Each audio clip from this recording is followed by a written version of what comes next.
press the subscribe button and hit the bell icon. You can never miss technical Urdu videos. Technical Urdu में खुशामदीद। दोस्तों, अगर आप मुझसे कुछ चंद दोस्तों ने हमारा चैनल सब्सक्राइब नहीं किया तो फ़ौरन से सब्सक्राइब कर लें और इस बेल आइकन को दबा लें ताकि हमारी वीडियोस टेक्नोलॉजी जो वीडियोस जो मैं बनाता रहता हूं वो आपको सबसे पहले देखनी पड़े। तो दोस्तों चलिए वीडियो शुरू करते हैं।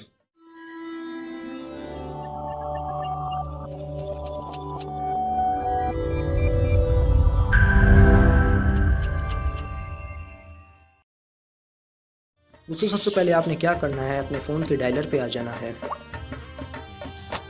डायलर पे आने के बाद आपने *443*30#।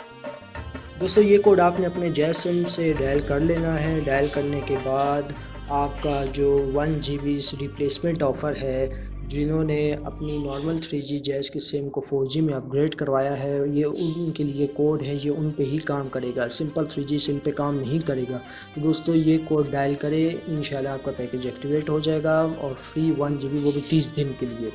दोस्तों ये कोड डायल करने के बाद आपका free package 1 GB internet jazz की जानिब से एक्टिवेट हो जाएगा। फिर आपको मैसेज आ जाएगा कि आपका पैकेज 30 दिन के लिए एक्टिवेट कर दिया गया है। उम्मीद करता हूं दोस्तों ये छोटी सी वीडियो आपके लिए बड़े फ़ायदेमंद साबित हो सकती है। हमारे चैनल टेक्निकल उर्दू को सब्सक्राइब करें और साथ ही साथ मैं आपसे ये कहना चाहता हूँ, सब्सक्राइब करने के बाद हमारे इस जो बेल आइकन है उसको दबाएं ताकि हमारी वीडियोस टेक्नोलॉजी की वीडियोस आपको सबसे पहले देखनी पड़े। अच्छा दोस्तों, अपना ख्याल रखिएगा, दुआओं में याद। खुदा हाफिज़।